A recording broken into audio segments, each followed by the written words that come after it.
Hello friends, welcome to the coaching class of RPCC rocks. आज के video lecture में हम गेट के प्रॉब्लम कवर करेंगे। कल गेट की एग्ज़ाम हुई थी, ठीक है, कंप्यूटर आईटी ब्रांच वालों की। तो उसमें ये क्वेश्चन देखा गया था। आइए ये क्वेश्चन को समझने की कोशिश करते हैं। अच्छे लेवल का क्वेश्चन है, इसको सॉल्व करते हैं।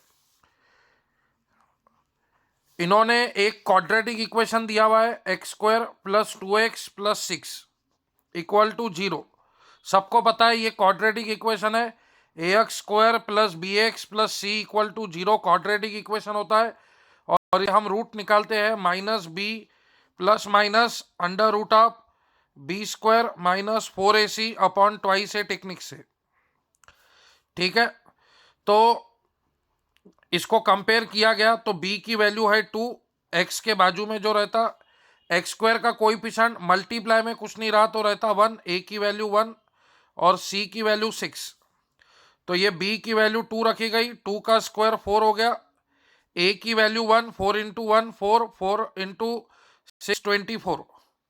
ठीक है, अपॉन ट्वाइस है a की वैल्यू 1। तो जब भी ये अंडर रूट में माइनस की वैल्यू आती है तो अंडर -1 का मतलब होता है आई, मतलब इसके रूट जो आएंगे वो इमेजनरी आएंगे, रूट इमेजनरी आएंगे।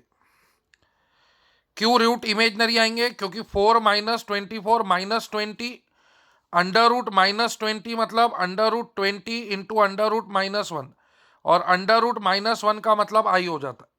जब भी ये अंडर रूट में निगेटिव वैल्यू आती है तो उसके रूट इमेजनरी होते हैं फ्रेंड्स। तो फिर अब इसको कैसे सॉल्व करें? तो इन्होंने क्वेश्चन क्या बोला है पहले वो समझते हैं। ये क्वाड्रेटिक इक्वेशन है, x square plus 2x plus 6 और r इसका कोई तो भी रूट है। ठीक है, इसका रूट r है।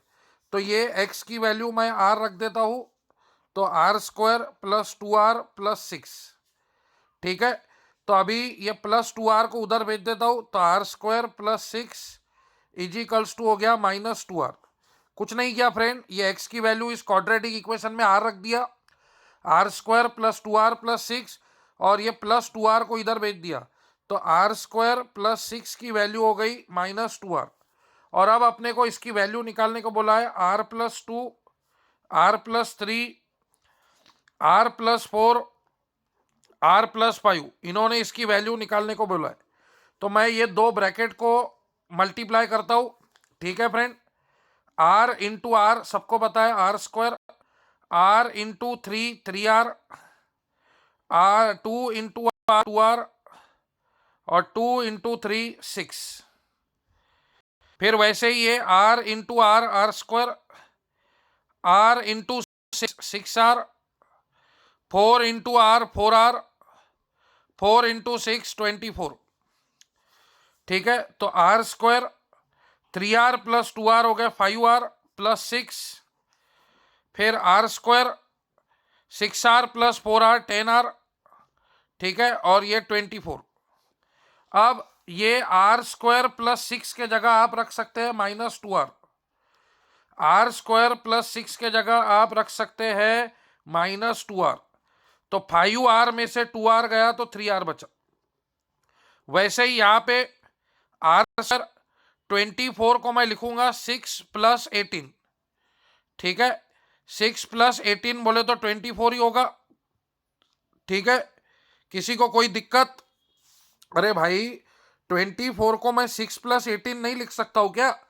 18 प्लस 6 24 ही तो होगा ना। तो आर स्क्वायर प्लस 6 के जगह आ गया -2r। ठीक है, प्लस ये 18 प्लस ये 10r। तो 10r में से 2r गया तो ये आ गया 8r बराबर प्लस 18। ठीक है, समझ पा रहे हो बात? सॉरी, ये 5 है क्वेश्चन में, आई एम सॉरी, ये 5 है क्वेश्चन में। R plus 2, r plus 3, r plus 4, r plus 5, तो ये आर स्क्वायर, ये 5r हो जाएगा, फिर ये 4r और ये 20 हो जाएगा। सॉरी हाँ फ्रेंड, मिस्टेक हो गई। 5r प्लस 4r बोले तो 9r। ठीक है, और ये आपका 20। ठीक है फ्रेंड, तो 20 को मैं लिख सकता हूं 6 प्लस 14। ठीक है, 6 + 14 20 होता है और ये आपका 9R। ठीक है, R² + 6 की वैल्यू -2R, ये 14 है और ये 9R है। बराबर, 9R में से 2R गया तो 7R हो गया प्लस 14। Very good. तो 7 इधर भी है इधर भी है, 7 को ले लो कॉमन। तो बाहर 3 इंतजार कर रहा कब 7 आएगा, मेरे को 21 बनाएगा। तो ये 7 कॉमन लिया तो ये R+2 आ गया। अब ये R को अंदर ले जाओ तो ये R into R, R² + 2R। अब आपको पता है R² + 2R क्या होगा इस इक्वेशन से, ये +6 इधर भेज दो तो -6, तो R² + 2R की वैल्यू हो जाएंगी -6। तो 21 इंटू -6, तो 6 1 जा 6, 6 इंटू 12 126 और ये माइनस साइन। तो 21 into -6 -126, option C is the answer. तो ये क्वेश्चन गेट 2022 में आया था। सबसे पहले हमने चेक किया इसके रूट इमेजनरी आते हैं, तो रूट इमेजनरी मतलब आई में वैल्यू हम रख नहीं सकते। तो अब अपने को कुछ ना कुछ चालाकी करनी पड़ेगी, कुछ ना कुछ स्मार्ट वर्क लगाना पड़ेगा। तो हमने ये क्वाड्रेटिक इक्वेशन का रूट R है तो इसमें x की वैल्यू R डाल दिया और ये 2R को इधर भेज दिया। तो R² + 6 के जगह -2R रख देते तो ये 2 ब्रैकेट का मल्टीप्लीकेशन और ये 2 ब्रैकेट का मल्टीप्लीकेशन कर लिया। तो इसमें R² आ गया, कांस्टेंट तो अपन एडजस्टमेंट करके ला सकते, प्लस मला पाहिजे तरी द्या, मीनिंग चेंज झाला नहीं पाहिजे तरी पण द्या। तो कांस्टेंट की एडजस्टमेंट हम कर सकते। तो ये R² + 6 के जगह -2R रख दिया, 5R में से 2R गया 3R। यहाँ पे मेरे को लगा R + 6 है, नहीं R + 5 है। तो R into R, R² + 5R + 4R 9R + 20। तो अभी 20 को मैं ब्रेक कर सकता हूँ, 20 को मैं ब्रेक कर सकता हूँ 6 + 14 में। तो R² + 6 में -2R रख दूंगा, 9R में से 2R गया तो 7R, 7R + 14, 7 को कॉमन ले लिया, 7 इंटू 3 21 हो गया और वो 7 कॉमन लेने का R+2 आ गया। फिर ये R अंदर ले लिया तो R² + 2R, उसकी वैल्यू हो जाएंगी -6। 21 इंटू -6 हो जाएगा -26। तो बड़ा ही आसान क्वेश्चन था, कोई टिपिकलनेस वाली बात नहीं थी, आसान क्वेश्चन था। लेकिन टाइम पे ये बल्ब नहीं जगते, इस वजह से लोगों को ये गणित हार्ड गया। चलिए फ्रेंड, नेक्स्ट क्वेश्चन पे आगे बढ़ेंगे। ये क्वेश्चन भी गेट 2022 में आया था 2022 में। ये परसेंटेज का क्वेश्चन है फ्रेंड और ये ऑनलाइन शॉपिंग का क्वेश्चन है। जैसे अपने दुनिया में अमेजॉन और फ्लिपकार्ट ऑनलाइन शॉपिंग के लिए मशहूर है, आप लोगों ने कई बार ऑनलाइन शॉपिंग की होंगी, बस आज भी कर लीजिए। बस वही समझ के बातों को समझिए, क्वेश्चन को प्यार से पढ़िए, अपने मदर टंग भाषा में कन्वर्ट कीजिए। जैसे कि मैं हमेशा बोलता हूँ, रेडीमेड आ जाएगा। ये खौफ रहता है लोगों को कि एग्जाम है, क्वेश्चन बाप आएगा, इतना बड़ा क्वेश्चन आ गया बापा, मतलब हो गया विषय गंभीर। नहीं फ्रेंड, क्वेश्चन को एक बार प्यार से पढ़ लीजिए, समझ लीजिए और सॉल्व करके रख दीजिए।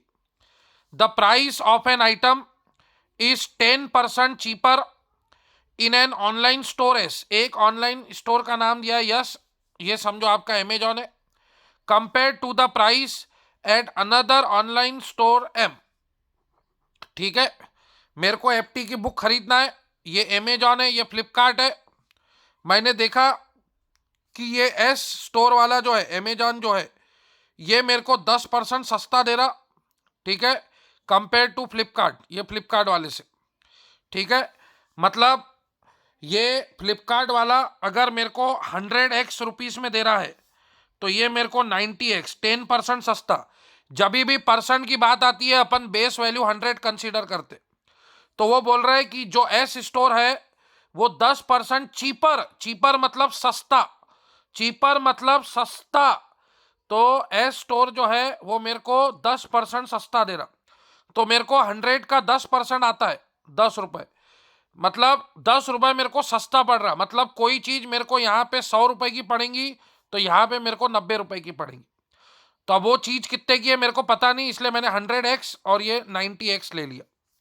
ठीक है, the price of an item is 10% cheaper in an online store S compare to the price at another online store M store S charges rupees delivery. अब ये डिलीवरी चार्ज दे रहा है, अब ये 150 रुपया डिलीवरी चार्ज मांग रहा है, ठीक है। And there are no delivery charges, ठीक है। तो देखिए फ्रेंड, कुछ लोग यहाँ पे जजमेंट कर लेते कि भाई यम स्टोर अच्छा है, फ्री में डिलीवरी दे रहा। अरे भाई, डिलीवरी चार्ज की कीमत तब है जब ये एक्स की वैल्यू पता है आपको। आपको अभी एक्स नहीं पता है फ्रेंड्स, समझो ये एक्स की वैल्यू 2000 रुपए है, तो 2000 इंटू 100 और 90 इंटू 2000, तो फर्क पड़ जाएगा। ये एक्स की वैल्यू क्या है उससे फर्क पड़ता है। अगर ये एक्स की वैल्यू छोटी है तो फिर एम सस्ता देगा, लेकिन एक्स की वैल्यू अगर बड़ी है तो फिर एस सस्ता रहेगा। तो 150 रुपए डिलीवरी पे मत जाओ। लोग अरे फुकट में मिल रहा, फुकट में मिल रहा, फुकट में डिलीवरी हो रही। अरे भाई, तो ये कुछ कुछ लोग डिलीवरी इसमें ही वसूल कर लेते, कुछ कुछ लोग बदमाश रहते, वो आइटम में रेट ज्यादा बढ़ा देते और डिलीवरी फ्री दिखा देते, भाई कस्टमर अट्रैक्ट हो जाए। नहीं भाई, आप जो है ना रियल कस्टमर बनो, नाप तोल के खरीदो चीजें, ठीक है। तो पहले पूरी बातें सुन लो वो क्या बोल रहा। Store S charges ₹50 for delivery and there are no delivery charges for from the store M. A person bought the item from S store. एक आदमी है, उसने यस स्टोर से खरीदा और उसको ₹100, मतलब उसने इसके कंपेयर में 100 रुपए का इसको फायदा। वो पर्सन ने देखा फ्रेंड, आपने नहीं देखा, वो पर्सन ने स्टोर से खरीदा आइटम और उसको 100 रुपए सेव हो गए, 100 रुपए बच गए फ्रेंड। ये 90x plus 150 minus 100x is equal to 100, ठीक है। ये डिफरेंस दिया हुआ है दोनों स्टोर के इस पे, आई बात समझ में। तो ये डिफरेंस की बात हो गई। तो मतलब पर्सन ने एस स्टोर से आइटम खरीदा और उसको 100 रुपए की बचत हो गई। A person bought the item from the store S and saved ₹100। What is the price of the item at the online store S if there are no others then what is described above. मतलब friend, बात ऐसी है कि M store जो है वो S store से चीजें महंगी बेच रहा है। इन दोनों का डिफरेंस जो है ये 100 रुपए है, ठीक है। ये एक्स की वैल्यू के ऊपर डिपेंड करता है। आप ये नहीं देख सकते ये फ्री डिलीवरी दे रहा तो ये सस्ता है, ये गलत सोच है फ्रेंड आपकी, ठीक है। तो ये एम की वैल्यू 100x है और एस की वैल्यू 90x प्लस 150। इसको एम माइनस एस इसलिए कि एम महंगा है, M is greater than S. M जो है वो महंगा बेच रहा, उसने बोला वो पर्सन ने, ए person bought the item from the store yes and saved ₹100। तो वो पर्सन ने ना आइटम एस स्टोर से खरीदा और उसको 100 रुपए की बचत हो गई, ठीक है। तो एम माइनस यस की वैल्यू हो गई 100, तो ये 100x। अब ये माइनस से मल्टीप्लाई किया तो ये दोनों प्लस की चीज minus, minus into plus minus, minus into plus minus. तो 100x में से 90x गए 10x, माइनस का 150 उधर जाके प्लस 150, तो 10x इज इक्वल टू हो गया 250। 0 0 कट गया तो x की वैल्यू हो गई 25, ठीक है। तो ये एस स्टोर वाला जो है, एम स्टोर वाला जो है 100x, मतलब 100 इंटू 25, मतलब वो आइटम 2500 रुपए की बेच रहा। अब एस स्टोर वाला जो है वो 90 इंटू 25 प्लस 150 रुपए डिलीवरी चार्ज ले रहा, ठीक है। तो 25 इंटू 9 होता 225, ठीक है। तो 2250 प्लस 150 रुपए डिलीवरी चार्ज, तो मतलब यहाँ पे वो आइटम 2400 का हो रहा। तो आप चेक कर सकते हैं, ये 2500 का बेच रहा, डिलीवरी चार्ज नहीं ले रहा, लेकिन ये 2250 का बेच रहा और 150 रुपए डिलीवरी ले रहा, मतलब 2400 का पड़ रहा। तो कॉमन सेंस है, इंसान एस स्टोर से खरीदेगा, एम से नहीं खरीदेगा। और आप देख सकते हैं 2500 माइनस 2400, 100 का डिफरेंस है। तो उन्होंने क्वेश्चन पूछा है what is the price of the item at the online store S if there are no other charges then what is described above. तो वो आइटम जो था वो 2250 रुपए का था और 150 रुपए डिलीवरी चार्ज लगी। तो कहने का मतलब क्वेश्चन की भाषा को समझ में आना बहुत जरूरी है फ्रेंड। वो क्या बोल रहा है ये समझ में आना जरूरी है। घबराना है, जल्दबाजी में फैसले लेना है नहीं, क्वेश्चन को पूरा रीड करना है और ध्यान से समझना है। भाई दो ऑनलाइन स्टोर है, यस और एम, दोनों एक ही आइटम बेच रहे हैं। ये 10% चीपर बेच रहा एस, लेकिन ये 150 रुपए डिलीवरी ले रहा। ये अपने दाम में बेच रहा लेकिन डिलीवरी नहीं ले रहा। तो वो डिलीवरी अपने दाम में ले रहा ना, वो आइटम के रेट में डिलीवरी वगैरह सब वसूल कर ले रहा हो, सब टैक्स वैक्स। आई बात समझ लो। तो फिर यहाँ पे 90x प्लस 150 है, ये 100x है, तो ये m जो है वो ग्रेटर है। सब्सट्रैक्शन कभी भी ग्रेटर माइनस स्मॉलर होता, तो m माइनस एस, तो 100x minus 90x plus 150 is equal to 100। तो पर्सन ने एस स्टोर से आइटम खरीदा और 100 रुपए की बचत हुई, मतलब यहाँ पे सस्ता मिल रहा है, यहाँ महंगा मिल रहा। तो ये माइनस 90x, ये माइनस 150, माइनस का 150 इधर आके प्लस 150, प्लस 150 250 और ये 10x। तो x की वैल्यू हो गई 25, मतलब ये 100 इंटू 25, मतलब ये 2500 का आइटम बेच रहा एम स्टोर वाला। ये 90 इंटू 25 2250 और प्लस 150 डिलीवरी, मतलब ये टोटल इसका 2400 रुपये चार्ज कर रहा डिलीवरी मिला के।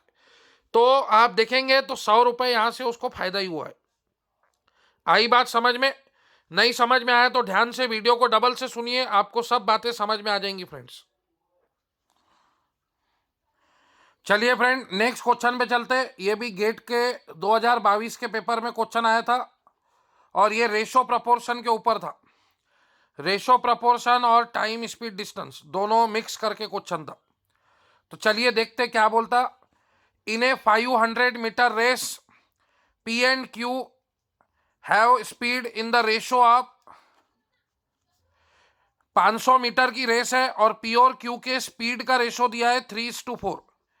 अब ये जो रेशो होता है ये एक्चुअल वैल्यू नहीं होती है फ्रेंड्स कभी भी।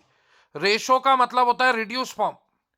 हो सकता भी है ये एक 3 मीटर पर सेकंड, ये 4 मीटर पर सेकंड डिस्टेंस ट्रेवल कर रहा हो, एक सेकंड में 3 मीटर और ये 4 मीटर, या ये 30 और 40 भी हो सकता है, 0 0 कट गया।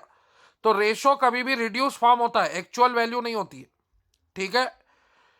Q start the race when PS already covered 140 मीटर. What is the distance between P and Q in meter when P wins the race? अब देखिए P और Q के रेस मतलब स्पीड के रेशो में ज्यादा अंतर नहीं है, एक पट का अंतर है। इसकी स्पीड 3 पट है तो इसकी स्पीड 4 पट है, मतलब इसकी स्पीड 30 है तो इसकी स्पीड 40 है, ज्यादा फर्क नहीं है। तो सीधी सी बात है, वो लोग बोल रहे हैं, मैं आपको प्रैक्टिकली बता रहा, ये ट्रैक है, ये टोटल ट्रैक जो है ये आपका 500 मीटर का है। ध्यान से समझिए, प्रॉब्लम समझ में आना बहुत जरूरी है। अब वो बोल रहा ये 500 मीटर की रेस है, P and Q have speed in the ratio 3:4। Q ने जब शुरू किया, क्यू ने जब स्टार्ट किया फ्रेंड, क्यू ने जब स्टार्ट किया race, P has already covered 140 metre. तो पी ने 140 मीटर ऑलरेडी कवर कर चुका था। कब? जब क्यू ने शुरू किया, मतलब पी पहले से शुरू कर चुका था। तो जब क्यू ने शुरुआत की तब P already 140 metre distance cover कर चुका था। तो अब उसको कितना डिस्टेंस ट्रेवल करना था? 500 माइनस 140। तो 500 माइनस 140 क्या होता है? 360 मीटर डिस्टेंस। वो बंदा एक सेकंड में 3 मीटर डिस्टेंस ट्रेवल कर रहा है, एक सेकंड में 3 मीटर। तो मेरे को बताओ वो कितने सेकंड में 360 मीटर डिस्टेंस ट्रेवल करेगा? तो 3 120 जा होता है 360 मीटर, तो 1 इंटू 120, 120 सेकंड में, 120 सेकंड में वो 360 मीटर डिस्टेंस ट्रेवल करेगा। करेगा कि नहीं करेगा? सीधी सी बात है। अरे भाई मैं अमरावती से नागपुर जा रहा, बस की स्पीड 50 किलोमीटर प्रति घंटा है। मैं जानता हूं कि अमरावती से नागपुर 150 किलोमीटर है। एक घंटा मैं 50 ट्रेवल कर रहा हूं, दूसरा घंटा 100, तीसरा घंटा 150, मतलब मैं 3 घंटे में नागपुर पहुंचूंगा। तो वैसे ही मैं एक सेकंड में 3 मीटर डिस्टेंस ट्रेवल कर रहा हूं, तो मेरे को 360 मीटर डिस्टेंस ट्रेवल करना है। तो 360 डिवाइड बाय 3 करेंगे तभी तो टाइम मिलेगा। तो ये हो गया 120 सेकंड। तो इसको बोलते हैं डिस्टेंस अपॉन स्पीड, फॉर्मूले के साथ भी ले सकते हैं। Distance upon speed is equals to time. बचपन में अपन बहुत पढ़ते थे, हम लोगों को एसटीडी की आदत रहती, तो अपन जब बचपन में छोटे होते थे तो एसटीडी नहीं बोलते थे, एसडीटी बोलते थे। तो एसडीटी मतलब speed is equal to distance upon time. तो ये टाइम इधर आ गया, ये डिस्टेंस अपॉन स्पीड हो गया। डिस्टेंस है 360 मीटर और ये है 3 मीटर, तो मतलब 120 सेकंड का उसको समय लग गया। तो अब ये क्यू जो बंदा है, ये 1 मीटर में मतलब ये जो है 4 मीटर पर सेकंड, तो ये 1 सेकंड में 4 मीटर चल रहा, कौन? क्यू। तो ये 120 सेकंड में कितना चलेगा? तो 4 इंटू 120, तो 4 इंटू 12 होता है 48, और एक जीरो जोड़ दो, तो मतलब क्यू ने 120 सेकंड में 480 मीटर डिस्टेंस ट्रेवल किया। टोटल डिस्टेंस 500 है, मतलब क्यू जो है वो 20 मीटर पीछे रह गया, ये 20 मीटर से हार गया। जब पी ने रेस कंप्लीट की तो क्यू ने 480 मीटर डिस्टेंस ट्रेवल किया था। तो उन्होंने पूछा है what is the distance between P and Q when P wins the race, P wins the race. तो 20 मीटर के डिस्टेंस से क्यू हार गया, ऐसा भी बोल सकते। ठीक है, तो बहुत ही इजी क्वेश्चन था, मजेदार क्वेश्चन था। तो हमने ये पकड़ा कि पी की जो स्पीड है वो 3 मीटर पर सेकंड है और क्यू की जो स्पीड है वो 4 मीटर पर सेकंड है। मतलब ये 1 सेकंड में 3 मीटर चलता है, ये 1 सेकंड में 4 मीटर चलता है। लेकिन जब क्यू ने रेस शुरू की, P already 140 metre distance cover कर चुका था मेरे भाई वो 140 मीटर डिस्टेंस कवर पहले ही कर चुका था। जब क्यू ने रेस शुरू की तब इसने 140 मीटर डिस्टेंस कवर कर लिया था, तो अब उसको 360 मीटर डिस्टेंस ट्रेवल कवर करना है। 1 सेकंड में 3 मीटर, तो 360 मीटर वो कितने समय में कवर करेगा? तो 360 डिवाइड बाय 3, तो 120 सेकंड में वो 360 मीटर डिस्टेंस ट्रेवल करेगा। मैंने तो विदाउट फार्मूला बताया कि 3 मीटर है, उसको 360 कवर ने, तो 3 इंटू 120, तो ये 1 इंटू 120 हो जाएगा 120 सेकंड। तो 120 सेकंड में ये 360 मीटर डिस्टेंस ट्रेवल कर लेगा और ये विनिंग पॉइंट पे पहुंच जाएगा। फिर ये क्यू भाई साहब कहां पहुंचेगा? तो ये 1 सेकंड में 4 मीटर चल रहा है, तो 120 में ये 480 मीटर चलेगा, मतलब 20 मीटर से ये पीछे रह गया, मतलब 20 मीटर से ये रेस हार गया। आई बात समझ में? तो बहुत ही इजी क्वेश्चन था, कोई टिपिकल नहीं था फ्रेंड। ऐसे क्वेश्चन को आप हार्ड बोलेंगे तो फिर बचा ही क्या फ्रेंड। सिर्फ क्वेश्चन समझने की देरी है। बहुत लोगों ने घाई घाई में क्वेश्चन पढ़ा, क्वेश्चन को नहीं समझा, ये डायग्राम नहीं क्रिएट की, इस वजह से वो लोग को ये गणित नहीं जमा। मेरे हिसाब से तो ये बहुत ही पांचट गणित था। ये भी क्वेश्चन ये गेट 2022 में आया था, ये इंग्लिश का क्वेश्चन है। वैसे मैं इंग्लिश पढ़ाता नहीं हूँ, लेकिन ये क्वेश्चन इतना पांचट है कि मैं लिए बगैर रह भी नहीं सकता। अगर ये क्वेश्चन अगर मैं नहीं लूँगा तो मेरे को अफसोस होगा, क्योंकि इतना इजी क्वेश्चन है, पांचट क्वेश्चन है। वैसे मैं अंग्रेजी के खिलाफ हूँ, मैं लोगों को सलाह देता कि अगर आपका इंग्लिश मेरे जैसा कमज़ोर है तो आप ट्राई मत कीजिए, लेकिन आज पहली बार मैं सलाह दूंगा, ऐसे क्वेश्चन आए तो जरूर ट्राई कीजिए। The dash is too high, high मतलब देखो यहाँ पे क्या दिया है, फेयर। फेयर मतलब खर्चा, पैसा। जैसे अपन कोई टैक्सी वगैरह में जाते तो एकदम से वो मीटर के हिसाब से एकदम फेयर हाई हो जाता, 100-200 के जगह 1000 रुपये आ गया, तो अपन बोलते फेयर इज टू हाई, खर्चा बहुत हाई हो गया। Is to be considered as मतलब लगना 100-200 रुपये चाहिए था और लग रहा 1000 रुपये, तो यहाँ पे फेयर बहुत हाई हो गया। फेयर मतलब FARE, तो मतलब ये ऑप्शन होगा, ये दो तो कट गए, ये दो ऑप्शन कट गए। ये फेयर मतलब सही या गलत वाली बात हो गई, ये फियर मतलब डर वाली बात हो गई। तो ये दो ऑप्शन कैंसिल हो गए, क्योंकि सही और गलत हाई नहीं रह सकता। ठीक है, सही तो सही होता है, गलत तो गलत होता है। ठीक है, the fear is too high, ठीक है, for it to be considered.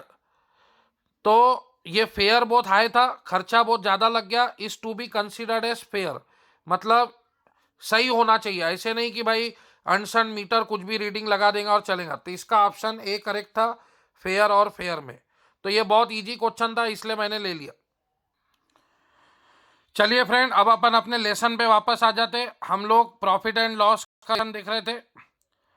तो ये क्वेश्चन है सिंपल सा, what is the ratio of CP is to SP if there is a loss of 28 2/7%। तो अगर 28 2/7% का लॉस हो रहा है तो सीपी और एसपी का रेशो क्या है। तो देखिए फ्रेंड, मैं इससे पहले भी बोल चुका हूं, अभी भी बता रहा हूं, प्रॉफिट लॉस सीखने से पहले परसेंटेज का नॉलेज होना बहुत जरूरी है। और परसेंटेज लेसन में मैंने आपको इसकी फ्रैक्शन फॉर्म बताई थी। इसकी फ्रैक्शन फॉर्म होती है 2/7। ठीक है, 1/7 जो होता है वो 14.28% होता है। 2/7 जो होता है ये 28.56% होता है। ठीक है, 28.56% को आप 28:2/7% बोलते हैं। तो इसकी वैल्यू होती है ये इसका फ्रैक्शन फॉर्म है। अगर आपको ये नहीं पता है तो ये प्रॉब्लम आप सॉल्व नहीं कर पाएंगे। तो इसका मतलब क्या हो रहा है कि 7 जो है ये कॉस्ट प्राइस है और ये लॉस हुआ है। ठीक है, प्रॉफिट और लॉस जो होता है वो कॉस्ट प्राइस पे होता है। तो सीपी इज टू एसपी का रेशो हो जाएगा, उसका 7 रुपए की चीज थी खरीदी हुई, उसने 5 रुपए में बेचा तो उसको 2 रुपए का लॉस हो गया। तो ये 2 रुपए का लॉस उसको 7 रुपए पे हुआ है, तो उसका लॉस परसेंटेज हो गया 28.2/7%। ठीक है, तो सीपी इज टू एसपी का रेशो आ गया 7:5। अब यही सवाल वो ऐसे भी पूछ सकता था कि ये जो लॉस हुआ है 28:2/7%, ये एसपी पे हुआ है। अब आप बोलेंगे भैया प्रॉफिट और लॉस तो कॉस्ट प्राइस पे होता है, लेकिन अब इन्होंने क्वेश्चन में दिया है तो आप बदल भी नहीं सकते। तो मतलब फिर ऐसे समय में क्या हो जाएगा, इसकी जो फ्रैक्शन फॉर्म है 2/7, अब ये 7 जो है ये एसपी है और ये 2 रुपए का लॉस हुआ है। लेकिन ये बात पक्की है, जब भी लॉस होता है CP is greater then SP. CP जो है वो एसपी से ग्रेटर होता है। तो एसपी की वैल्यू 7 है तो सीपी की वैल्यू हो जाएंगी 9। अगर उन्होंने क्वेश्चन में बोला कि ये लॉस जो है वो एसपी पे हुआ है, 28.2/7% का लॉस जो हुआ है वो एसपी पे हुआ है, तो फिर उनका रेशो होगा 9:7।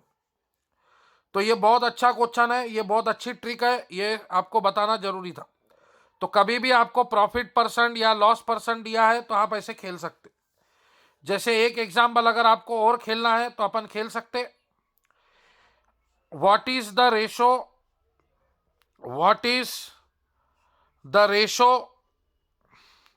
what is the ratio of CP is to SP। ठीक है, if there